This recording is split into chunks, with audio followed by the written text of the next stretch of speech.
a todos na paz do Senhor. Vamos louvar ao Senhor nessa quarta-feira, agradecer ao Senhor, chamá-lo para entrar na sua casa, no seu lar, na sua família, na sua vida, render a Ele adoração.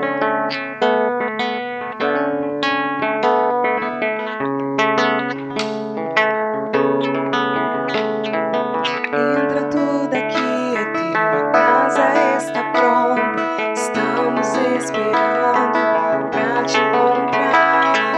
Brilha a tua glória, nos envolva com teu fogo, vem e toma o teu lugar. Nós invocamos, acende a chama e que venha o teu reino. Nós nos rendemos e tudo entregamos, pra sempre cantaremos. Nós invocamos, acende a chama que venha o teu reino. Nós nos rendemos e tudo entregamos, pra sempre cantaremos.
Porque o Senhor é Deus em nossas vidas e nos rendemos a Ti, Senhor. Nos rendemos em adoração ao Teu santo nome. Por isso entra, Deus, toma nossas vidas, toma nossa casa, nos envolve com Teu fogo, nos envolve, Deus, com Tua presença. Cura as nossas vidas, sara a nossa alma, Pai.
ti. Creio que tu és a cura. Creio que és tudo para mim.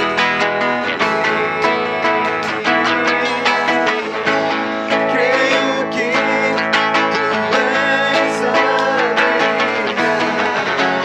Creio que não há outro igual a ti.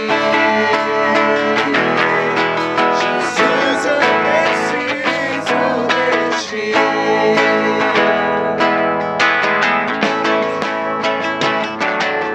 E as roupas muito e acalmam meu pesar. Levas pelo fogo,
curando todo o meu ser.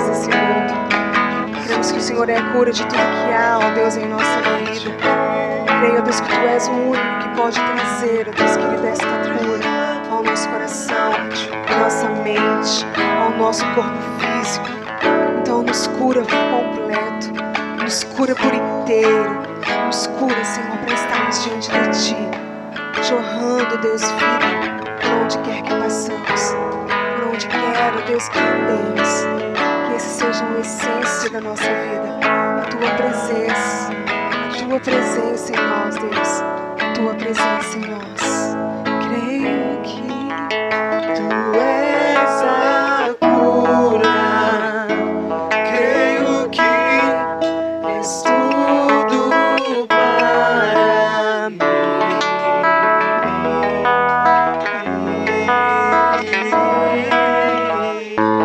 Creio que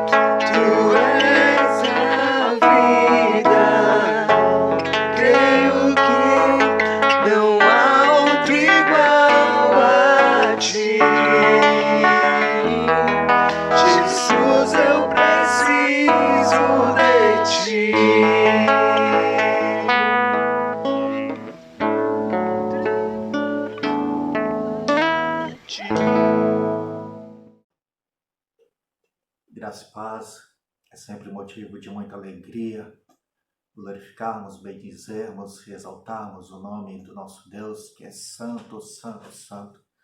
Que a bênção de Deus sobre a tua vida, sobre a tua família, te leve a cada dia a vencer os dias que se apresentam, dias que são maus, mas no Senhor nós vamos vencendo de força em força, porque o Senhor, Ele é a nossa pedra de ajuda. Irmãos e irmãs, mais uma vez, obrigado pela presença, obrigado pela companhia. É certo que o Senhor, Ele tem a palavra a ser revelada nos nossos corações, e seguindo aí as nossas ministrações sobre as disciplinas espirituais. Semana passada nós falamos sobre a disciplina da palavra, e hoje nós vamos falar sobre a disciplina da oração. Então sabemos que orar é falar com Deus. Orar é estabelecer um canal de comunicação com Deus. Mas também orar é ouvir Deus. Sabemos que a forma mais clara da manifestação da vontade de Deus para as nossas vidas é através da sua palavra, conforme ministramos na semana passada. Sim, a palavra, ela é a mais clara manifestação da vontade, do propósito de Deus para as nossas vidas, mas também na oração, o Senhor, Ele nos revela os seus mistérios. Por isso que a oração é esse canal ou esse vínculo de comunicação em duas vias. Eu falo, mas também eu escuto. Então logo pressupomos que orar é falar com Deus, mas também orar é ouvir Deus. E a constância ou a disciplina de oração, ela cria um vínculo saudável, estabelece relacionamento, desenvolve confiabilidade, confidencialidade, fidelidade, sinceridade, transparência. E quando compreendida como uma disciplina espiritual, a oração ela deixa de ser apenas um evento e passa a ser um estilo de vida. O evento, o que é o evento? Ele é um acontecimento com hora e local determinados, bem como tem início e fim. Por exemplo, as práticas de oração que fazemos no templo.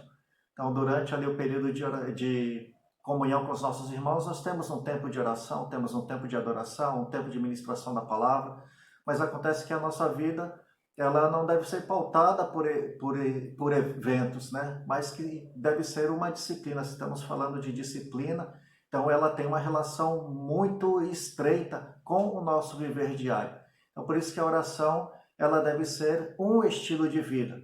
Porque já o estilo de vida, como por exemplo, o mandamento do Senhor, orai sem cessar, refere-se a uma prática diária e constante, que vai além do fazer algo, passa a fazer parte da essência do indivíduo.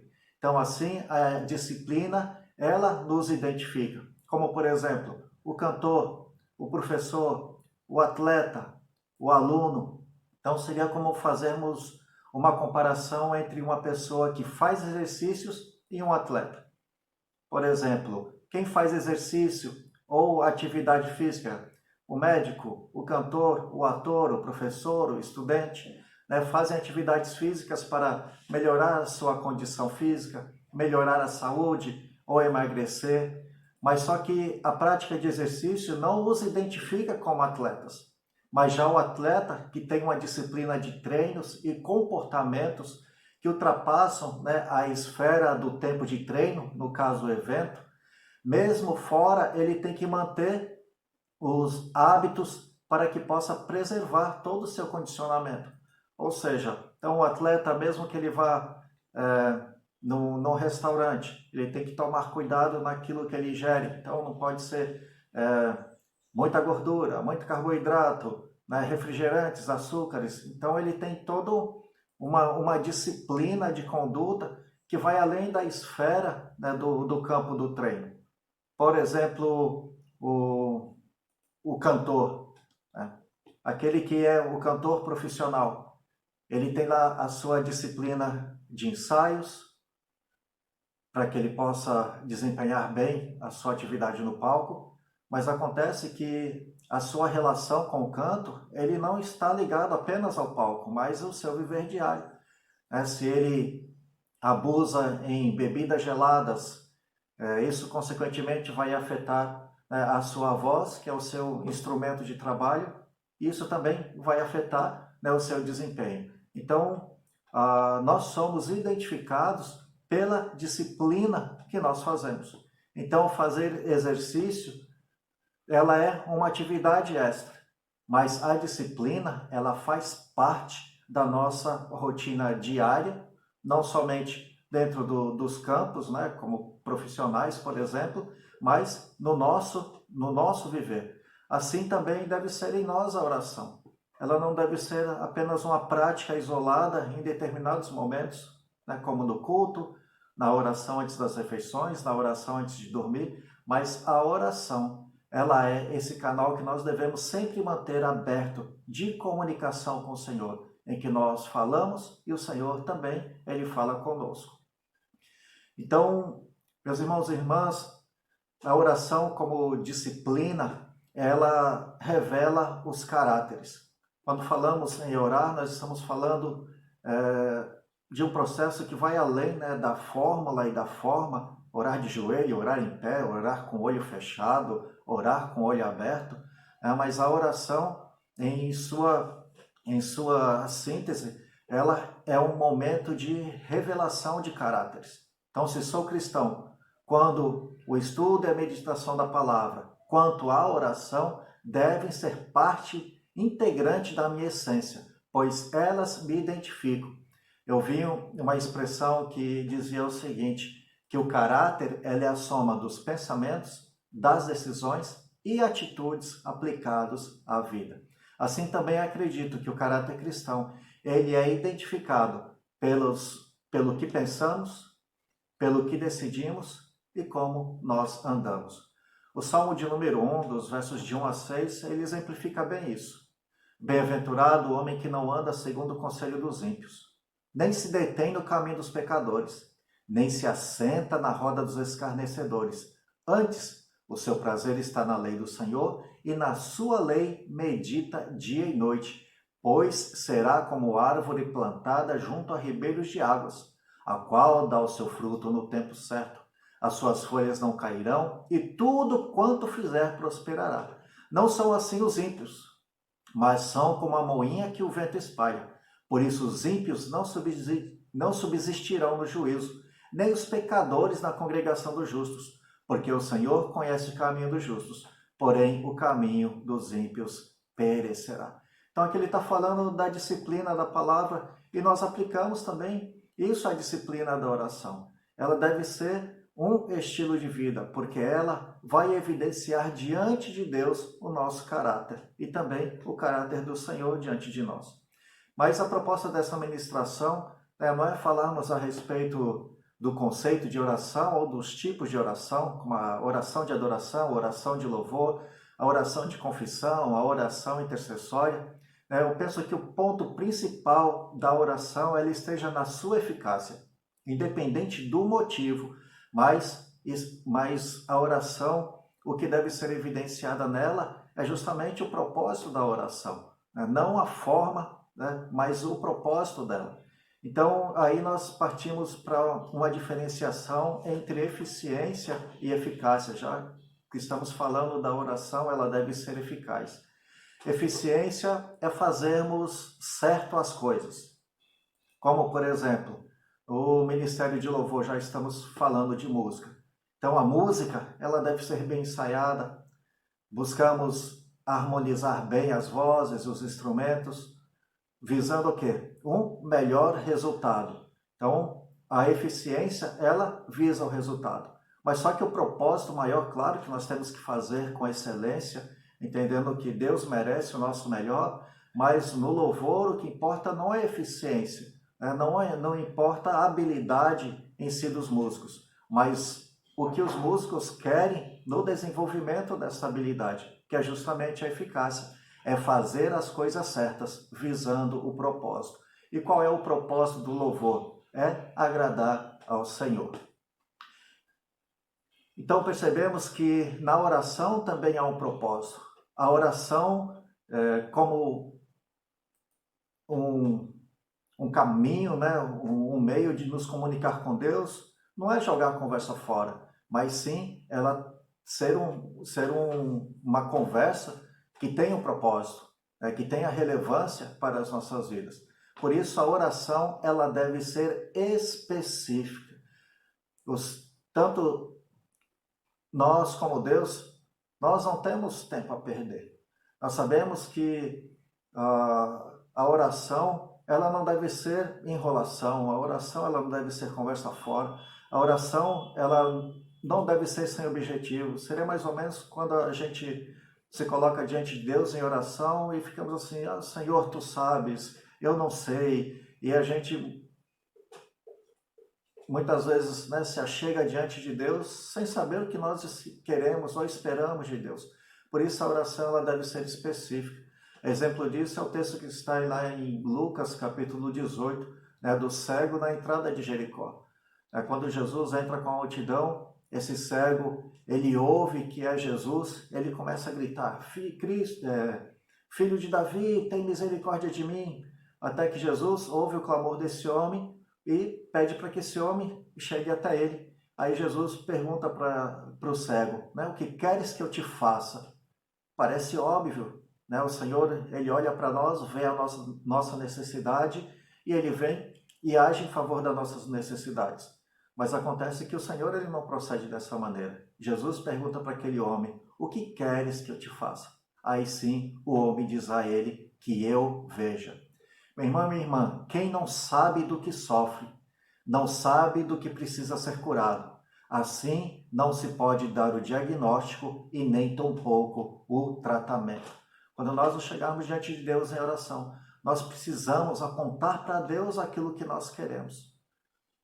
Porque muitas vezes o que nós necessitamos não é o que nós queremos. Bem sabemos que antes que a palavra nos chegue à boca, o Senhor conhece as intenções do coração. O Senhor conhece as nossas necessidades, pois ainda assim precisamos dizer a Ele não para que haja confirmação, mas sim para saber qual a nossa intenção de mudarmos o quadro. De repente nós estamos sofrendo de um mal, Deus sabe que nós estamos sofrendo desse mal, mas de repente para nós está tudo certo. Quando nós vimos um alcoólatra, um drogado, nós olhamos para aquela pessoa e vimos ali o quanto ele é carente da graça e misericórdia de Deus. Mas de repente para ele está tudo bem, está tudo certo. E ele vai continuar daquela maneira até ele perceber que o quadro da sua vida precisa ser mudado. Por isso que o Senhor requer que nós, quando nos acheguemos a Ele, nós falemos para Ele não somente aquilo que nós sentimos, mas do que nós precisamos e do que nós queremos para que haja essa mudança no quadro da nossa vida. Então, será o que queremos é o mesmo que Deus tem para nos dar? Sabemos que Deus tem o melhor para nós, pois mesmo nós sendo maus, nós sabemos dar boas dádivas aos nossos filhos. A palavra fala, quanto mais o vosso Pai Celeste. Então, se nós sendo maus sabemos dar boas dádivas, ainda mais Deus que é bom. Mesmo sabendo de tudo isso, ainda muitos de nós preferem viver à margem da vontade de Deus. E esse é o preço da liberdade. Nós podemos escolher qual curso que nós queremos dar à nossa vida, mas com a liberdade vem a responsabilidade de também assumirmos as consequências das nossas decisões. Então, quando nós nos apresentamos diante de Deus, falamos e o Senhor nos responde, e essa resposta nós entendemos que representa a boa, perfeita e agradável vontade de Deus para as nossas vidas. E esse processo de falha e escuta, com um propósito, isso é que nós chamamos de oração eficaz. Por isso, na oração, nós buscamos, por mais que apresentamos a nossa vontade, os nossos desejos, ainda assim, o que nós precisamos, queremos, ou pelo menos devíamos querer, é a vontade de Deus para as nossas vidas. Como Jesus no Getsêmani, Pai, se possível, passa de mim esse cálice sem que eu beba, mas, todavia, seja feita a tua vontade. Então, é natural, é válido apresentarmos a Deus a nossa vontade, mas mais do que isso, é acolhermos a vontade de Deus para as nossas vidas, se é que entendemos que Deus tem para nós o melhor. É interessante essa fala, né, da oração, não apenas como espaço que nós falamos com Deus, mas um espaço de escuta. É interessante como o Senhor ele nos fala no silêncio. E de repente, esse é um procedimento que nós devemos mudar na nossa oração. Né? Quando nós nos ajoelhamos, falamos, e depois nós esperamos que em outro momento, ou no sono, ou no trabalho, Deus nos ouve. Mas também no secreto, Deus ele quer falar conosco. Vou pegar aqui um primeiro trecho de uma música popular bem conhecida, uma música de Gilberto Gil, mas que ele fala com muita clareza sobre esse espaço, né, de nós ouvirmos Deus.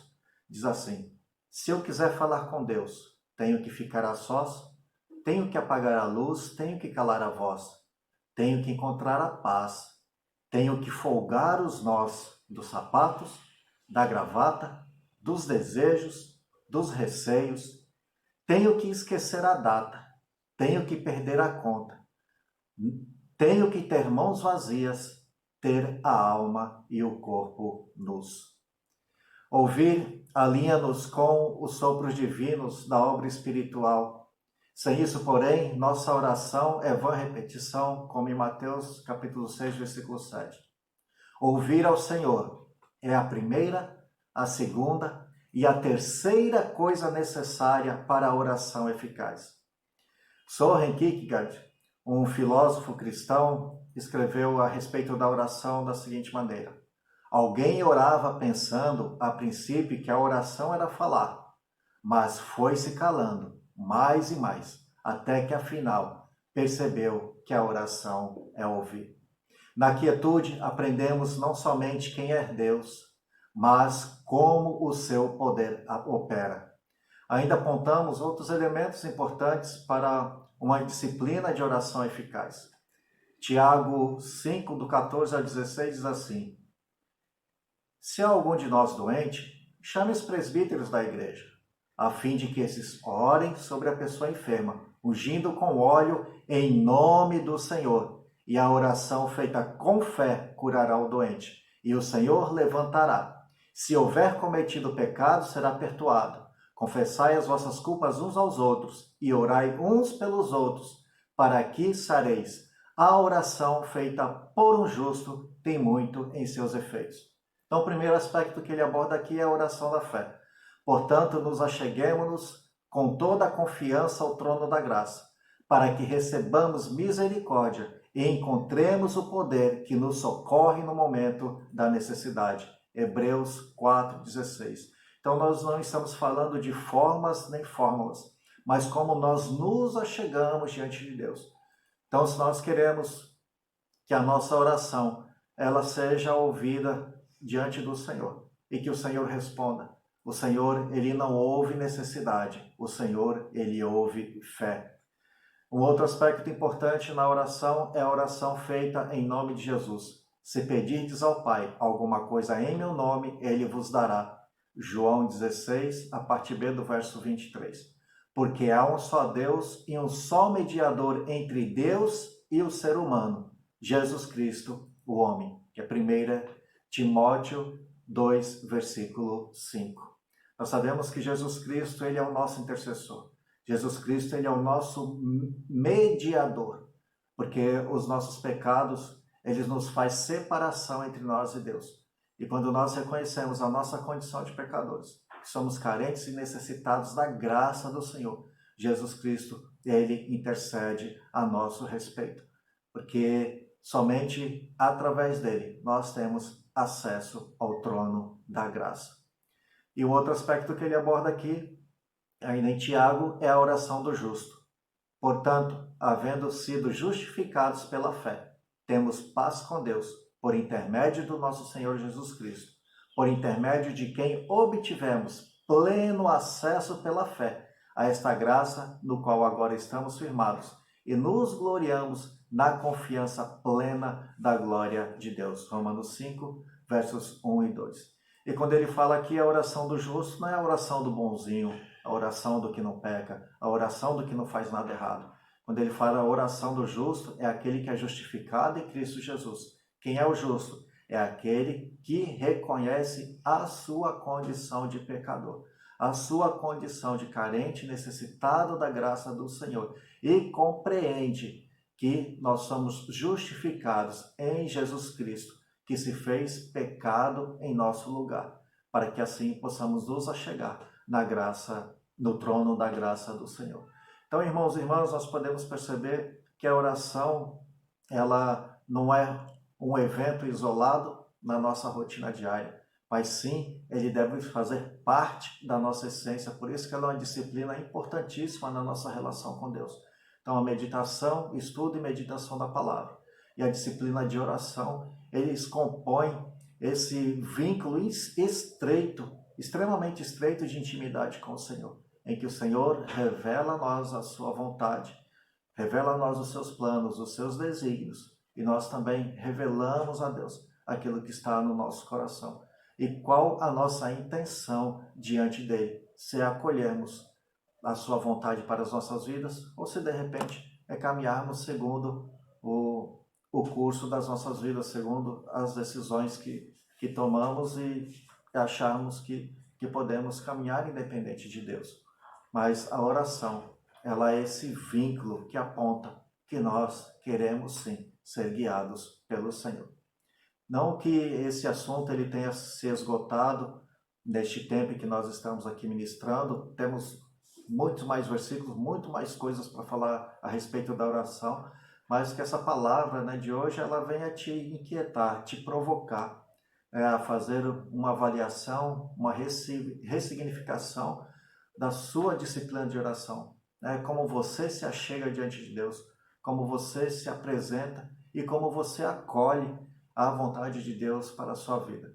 Tá? Que a bênção de Deus seja sobre ti e essa bênção ela venha ser revelada através da leitura da palavra e também através da oração, em que Deus ele confirma ou não os propósitos, os desígnios do nosso coração, acolhendo os nossos desejos ou não.